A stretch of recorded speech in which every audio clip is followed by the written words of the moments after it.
Hello students, welcome to our tuition classes. आज हम population chapter में क्वेश्चन नंबर 10 करेंगे। Discuss in detail the causes of high birth rate in India. India में birth rate जो है वो high है, उसके कॉजेज बताने, रीजंस बताने। पहले तो बर्थ रेट है क्या वो दिया हुआ है आपको।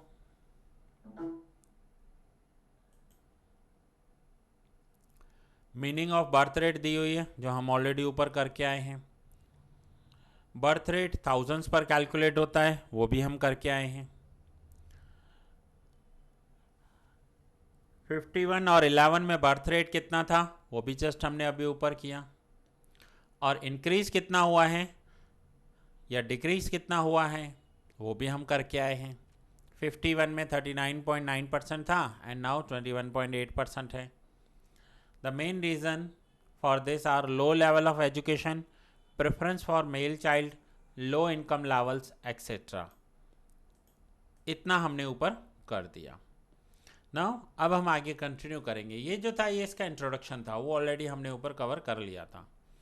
Now causes of high birth rate are, causes of high birth rate in India can be classified under three heads: social factors, economic factors and other factors.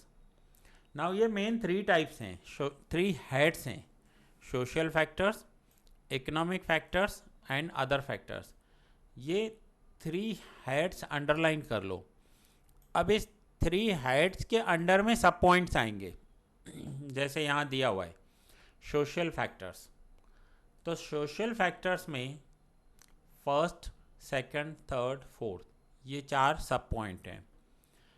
Then economic factors, तो economic factors के अंदर में 1, 2, 3 ये points हैं। And then other factors, so other factors के अंदर में ये पॉइंट्स दिए हुए हैं। थोड़ा सा लेंदी क्वेश्चन है बट हम अच्छे से समझेंगे। One of the most important question: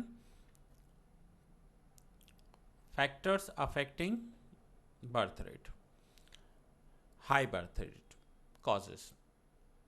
Now first is social factors, means सामाजिक जो फैक्टर्स होते हैं, समाज में हम जिस समाज में रहते हैं वो जो फैक्टर्स इफेक्ट करते हैं उसे कहते हैं social factors. Universality of marriage. In India, marriage is a religious ritual. ये एक प्रथा है। The society doubts an unmarried person. अगर कोई पर्सन अनमैरिड रहना चाहता है तो सोसाइटी उसके ऊपर डाउट्स करती है। To escape from this, a man and woman enter into institution of marriage. Even disabled people are not exceptions. So इसलिए सोसाइटी हमें डाउट से ना देखें। सो हर एक मैन एंड वुमेन एंटर होते हैं कहाँ पर? इंस्टीट्यूशन ऑफ मैरिज, मैरिज करने के लिए। इवन डिसेबल्ड पीपल, जो डिसेबल्ड होते हैं, फिजिकली डिसेबल्ड, फिजिकली चैलेंज्ड, वो भी मैरिज करते हैं।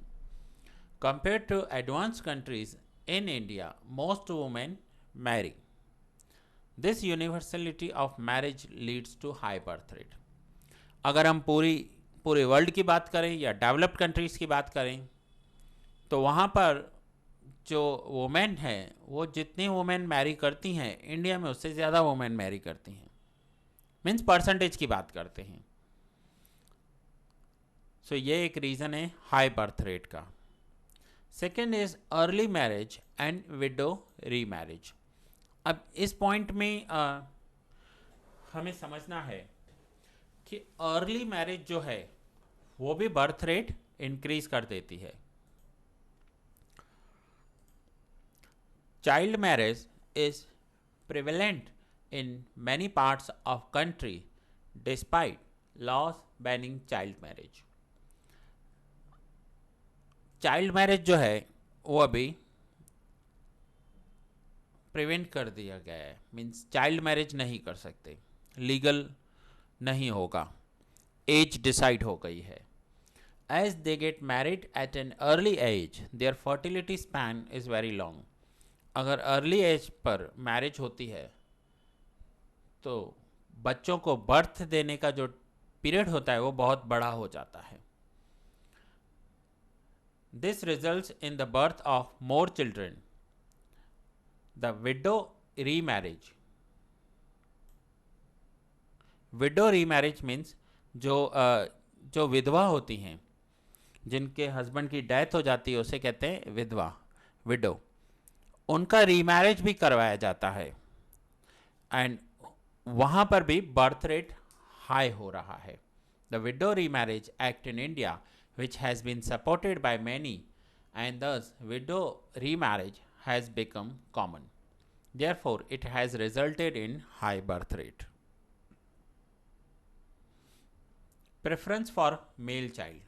ये पॉइंट मैंने ऑलरेडी पहले आपका कवर कर लिया है. Indian society is male dominated and more importance is given to sons rather than daughters for the following three reasons. सन को ज़्यादा इंपॉर्टेंस दी जाती है डॉटर से. हर एक को एक बेटा तो चाहिए ही. रीज़न क्या है? First, it is believed that there is a hell named Pu and a son's birth can stop them from reaching this hell. ऐसा माना गया है कि एक नर्क है और अगर बेटा होगा तो ही उस नर्क से छुटकारा मिलेगा. फॉर प्रोक्रिएशन मीन्स अपना वंश आगे बढ़ाने के लिए, and to support them financially during old age. ऐसा माना गया है कि ओल्ड एज में बेटे जो हैं वो साथ में रहेंगे, सपोर्ट करेंगे. बेटी इंडियन कल्चर में बेटी को पराया धन माना जाता है कि वो शादी के बाद चली जाएगी, अपने ससुराल चली जाएगी, सो फाइनेंशियली सपोर्ट नहीं करेगी. बेटा होगा तो फाइनेंशियली सपोर्ट करेगा, जब बूढ़े हो जाएंगे तब वो हमारी देखभाल करेगा. लेकिन मैं रियली बताऊं, मैं इन बातों में बिल्कुल विश्वास नहीं करता कि ओल्ड एज में बेटी हेल्प नहीं करेगी, बेटा हेल्प करेगा. आजकल तो उल्टा हो रहा है, बेटे घर से निकाल देते हैं, बेटियां हेल्प करती हैं. सो ऐसा बिल्कुल आज नहीं रहा, लेकिन पहले जिन्होंने ये सोचा उन्होंने मेल चाइल्ड का जो प्रेफरेंस था उसकी वजह से बर्थ रेट इंक्रीज कर दिया. Due to these three reasons, families gave birth to more children, expecting a son, and in the process, their family size become large. अब प्रेफरेंस था कि सन होना चाहिए और जब तक सन नहीं हुआ तब तक उन्होंने बर्थ दिए और इस वजह से फैमिली साइज लार्ज हो गया. The fourth is joint family system. अब ये जो चारों के चारों आपने रीज़न देखे वो सब कौन से थे? सोशल रीज़न थे हाई बर्थ रेट के. So fourth is joint family. There is a prevalence of joint family system in the rural areas of India. As a result, the financial responsibility of the upbringing of a child is distributed among all the family members. Hence, a child does not become a burden leading to high birth rate. Normally, आज किसी भी family को child होता है तो उस family को उसकी रेस्पॉन्सिबिलिटी लेनी होती है, उसकी एजुकेशन, उसका क्लोथ, उसका फूड. तो जो कपल होता है वो सोच समझकर प्लानिंग करते हैं चाइल्ड की कि वो रेस्पॉन्सिबिलिटी ले पाएंगे या नहीं ले पाएंगे. बट जॉइंट फैमिलीज़ में ऐसी रेस्पॉन्सिबिलिटी पूरी फैमिली पर होती है, तो ये भी एक रीज़न है कि बर्थ रेट हाई हो गया.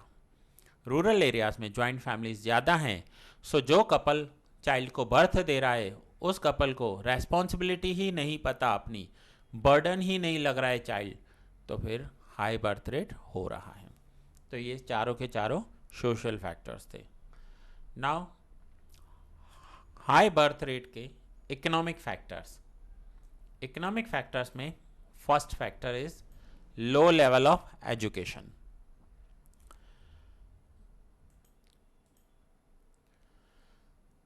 Education and population growth has a complex relationship.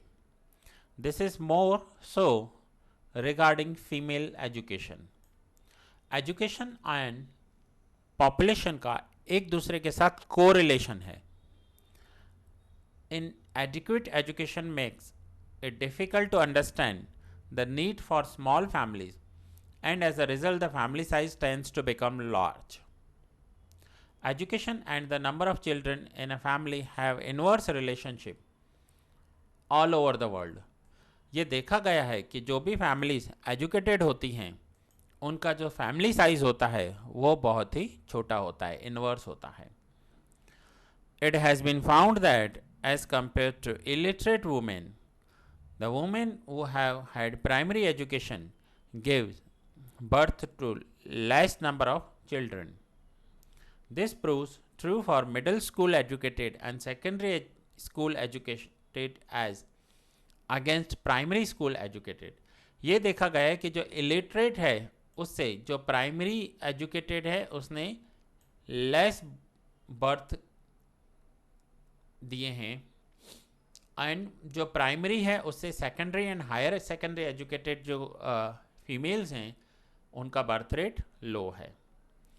From this experience it can be said that the birth rate is high because of illiteracy and low education.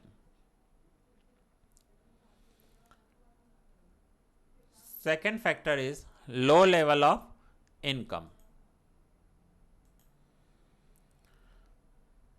When the income level of a family is low, the birth rate of a child is considered to be an asset rather than a burden. अब family की अगर income लो होती है, जो illiterate होते हैं, जो मजदूर होते हैं, वो चाइल्ड को बर्डन नहीं समझते. चाइल्ड उनके लिए एसेट्स है. देखो कितना ब्यूटीफुल वर्ड लिखा हुआ है. Child is considered to be an assets rather than a burden.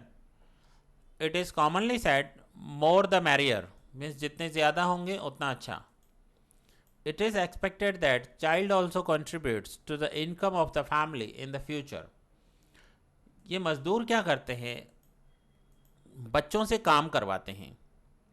उन्हें किसी न किसी जगह पर या किसी टी स्टॉल पर कप धोने के लिए उन्हें रख देंगे और टी स्टॉल पर उस बच्चे को रोज़ के 20-30 रुपीज़ मिलेंगे या 50 रुपीज़ मिलेंगे. तो ये जो मज़दूर हैं ये समझते हैं कि ये बच्चा बर्डन नहीं है, ये तो हमारे लिए एसेट्स हैं, ये रोज़ के 30 रुपीज़ 50 रुपीज़ कमा कर लेकर आ रहा है. सो उन्हें लगता है कि वो बच्चा उनकी फैमिली की इनकम में कंट्रीब्यूट करेगा, इसलिए जितने ज़्यादा होंगे उतना अच्छा. तो ये लो लेवल इनकम जिनकी होती है उनका बर्थ रेट हमेशा ज़्यादा होता है. आप देखना जो झुपड़पट्टी में रहते हैं या फुटपाथ पर रहते हैं, सड़क किनारे रहते हैं, उनके पास 5-5, 6-6 बच्चे होते हैं, क्योंकि उन्हें लगता ही नहीं कि ये बर्डन है. उन्हें तो लगता है कि ये उनके एसेट्स हैं, पैसा कमा कर देंगे, जितना ज़्यादा होंगे उतनी इनकम ज़्यादा होगी फैमिली की. Even today we see children working in small eateries और इन टी स्टॉल, और वो बच्चे स्मॉल ईटरीज या टी स्टॉल में काम करते हैं. Third point is high infant mortality rate. अब पहले तो समझो आप इन्फेंट मोर्टेलिटी रेट होता क्या है. इन्फेंट मोर्टेलिटी रेट का मतलब होता है जो न्यूबॉर्न बच्चे होते हैं वो 1 ईयर कंप्लीट करने से पहले ही उनकी डेथ हो जाती है, तो उसे कहते हैं इन्फेंट मोर्टेलिटी रेट. पहले इंडिया में इन्फेंट मोर्टेलिटी रेट ज़्यादा था. हर एक पेरेंट को डर लगता था. इवन ये देखा गया जब इंडिपेंडेंट हुआ कि अगर किसी ने फीमेल ने 5 बर्थ दिए हैं तो उसमें से 2 बच्चे तो डेथ हो जाती थी. तो सबको डर लगता था. उस टाइम पर सपोज़ किसी ने सोचा होगा कि मुझे 1 चाइल्ड हो या 2 हो, लेकिन बीमारियां इतनी ज़्यादा थी, वैक्सीनेशन था नहीं, तो बच्चों की डेथ हो जाती थी. तो सबको डर लगता था. तो सबने क्या किया उस टाइम पर, हर एक कपल ने 3, 4, 5, 7 ऐसे बर्थ दिए और बर्थ रेट हाई कर दिया. इन्फेंट मोर्टेलिटी का डर लगा रहता था कि बच्चा मर नहीं जाए, उसकी वजह से ज़्यादा बच्चे पैदा करते थे. Out of every 1000 children born in a given year, the number of child deaths before 1 year of age is known as infant mortality rate. अगर किसी बच्चे की 1 ईयर कंप्लीट करने से पहले डेथ हो जाती है तो उसे इन्फेंट मोर्टेलिटी रेट कहते हैं. 1951 में हमारा इन्फेंट मोर्टेलिटी रेट था 146. एंड 2011 में इन्फेंट मोर्टेलिटी रेट हो गया 41.4। कितना कम हो गया, 1000 में से 146 बच्चों की डेथ हो जाती थी एंड नाउ 41 बच्चों की डेथ होती है। एंड वंस अगेन ये रियल डेटा है, ये वर्ल्ड बैंक की वेबसाइट से लिया गया है।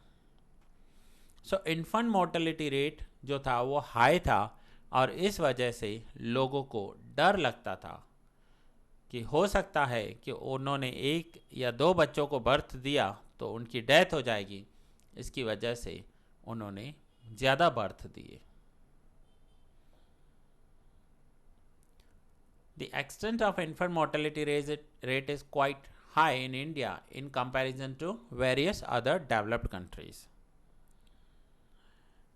In India, infant mortality rate in 1951 was 146, which fell to 41 in 11, but still this rate is considered to be quite high. पहले ये 146 था, अब 41 है, बट स्टिल डेवलप कंट्रीज से ये बहुत ज़्यादा है। The main reason for this high infant mortality rate are poverty, less care given to girl child, lack of nutritious food, frequent abortions among women, old age practices in the upbringing of a child, inadequate medical facilities, less gap between two children, etc. are some of the reasons which leads to high tendency of birth rate. अब ये infant mortality rate ज़्यादा क्यों था? क्योंकि खाना अच्छा नहीं था, अबॉर्शन होते थे, ओल्ड एज प्रैक्टिसेस थी चाइल्ड को बड़ा करने की, इनएडिक्वेट मेडिकल फैसिलिटीज़ थी, मेडिकल फैसिलिटीज़ पूरी नहीं थी, गैप जो था बिटवीन टू चिल्ड्रन वो बहुत कम था, जिसकी वजह से ये सारे प्रॉब्लम्स हुए एंड बर्थ रेट हाई हो गया। तो ये जो हमने सेकंड पॉइंट देखी इसकी, ये इकोनॉमिक फैक्टर्स थे। Now other factors, other factors में हम देखेंगे first point high fertility rate and then lack of family planning information. High fertility rate in a given year, out of 1000 females in the age group of 15 to 49 years, how many live children are given birth is known as fertility rate. In the Indian population structure, high fertility is specialty. Let us analyze this specialty with reference to the women in the age group of 15 to 49. In 1961, the average of women in this age group gave birth to 6 children, fell to 3 in 11. 1961 में अब देखिए किसी भी female को 50 से 49 की as में बच्चे को बर्थ देने की कैपेसिटी होती है। सो 1961 में हर एक वुमेन जो इस एज ग्रुप की थी उन्होंने 6 चिल्ड्रन को बर्थ दिया था और वो 11 में गिरकर 3 हो गया। मीन्स जो पहले 6 बच्चे पैदा होते थे, 6 बच्चे पैदा होते थे, अब 3 हो रहे हैं। सो बर्थ रेट है ये पहले का high. Still this is considered to be high and 2 reasons can be attributed to this high rate. First, early marriage leads to longer fertility period for women, and second, the proportion of unmarried women in the total number of women in the fertile age group is very low. एक तो early as में marriage हो जाती है, सो ये birth rate को high कर देता है। आज भी पेरेंट्स ये मानते हैं कि उनका बेटा या बेटी 20 के हो गए, 21 हो गया तो जल्दी से बेटी की शादी कर देनी चाहिए। सो ये होता है हाई बर्थ रेट के reasons. And the second is lack of family planning. Family planning की शॉर्टेज थी, लोगों को नॉलेज ही नहीं था फैमिली प्लानिंग के regarding. Family planning refers to decisions on the size of family and maintaining gap between 2 children based on proper understanding that is a planned parenthood, underline कर दीजिए प्लान्ड पेरेंटहुड। प्लान्ड पेरेंटहुड क्या होता है कि दो बच्चों के बीच में एक प्रॉपर गैप होना चाहिए, जैसे आजकल के पेरेंट्स करते हैं कि एक बच्चा होगा, फिर 3-4 साल का गैप रखेंगे जब तक वो बड़ा हो, स्कूल जाने जितना हो, फिर सेकंड चाइल्ड का प्लानिंग करेंगे। और पहले ऐसा नहीं था, पहले 2 चिल्ड्रन के बीच में जो गैप था वो बहुत ही कम हुआ करता था। So in India, poverty, social customs and religious beliefs combined with low level of education has acted as obstacle to family planning. Poverty थी, एजुकेशन नहीं था, लो लेवल ऑफ एजुकेशन था, कुछ सोशल कस्टम्स थे और ये सब ऑब्स्टेकल हो रहे थे, रुकावट पैदा कर रहे थे फैमिली प्लानिंग में। More over, lack of knowledge regarding the instruments of contraception and sometimes scarcity of those leads to high birth rate. लोगों को फैमिली प्लानिंग के बारे में पता ही नहीं था कि कैसे फैमिली प्लानिंग की जाती है, उन्हें प्रॉपर नॉलेज नहीं था रिगार्डिंग इंस्ट्रूमेंट्स और उसकी वजह से हाई बर्थ रेट हो गया। सो ये जो हम देख रहे हैं ना, ये पॉपुलेशन क्यों इंक्रीज़ हुआ, उसके 2 रीज़न हैं, ध्यान से समझना पूरा क्वेश्चन। पॉपुलेशन इंक्रीज़ हो गई, उसके 2 रीज़न, एक था कि बर्थ रेट हाई रहा, दूसरा था डेथ रेट लो हो गया। सो बर्थ रेट हाई हुआ, उसके ये सारे पॉइंट्स हमने कवर किए, ये पूरा क्वेश्चन हाई बर्थ रेट पर कवर किया। अब डेथ रेट लो हो गया, उसके लिए नेक्स्ट क्वेश्चन दिया हुआ है causes of low death rate. तो देखिए, एक तरफ तो हमारा बर्थ रेट हाई हो गया, डेथ रेट लो हो गया और इसकी वजह से पॉपुलेशन एक्सप्लोजन हुआ, मीन्स पॉपुलेशन का एक ब्लास्ट हुआ, पॉपुलेशन इंक्रीज हो गया। तो ये पूरा क्वेश्चन हमने किया था हाई बर्थ रेट पर, क्वेश्चन नंबर 10। और हाई बर्थ रेट के मैंने आपको बताए ऊपर जो मेन 3 रीजंस थे। मेन 3 रीजंस कौन से? Social, economic and other. Now social factors के अंदर universality of marriage, early marriage, preference for male child and joint families, ये चारों सोशल फैक्टर्स थे। देन इकोनॉमिक फैक्टर्स में low level of education, low level of income and high infant mortality rate. And other factors high fertility rate and lack of family planning, ये सब other factors में थे। So students, ये हमने question number 10 complete किया। Next lecture में question 11 से continue करेंगे।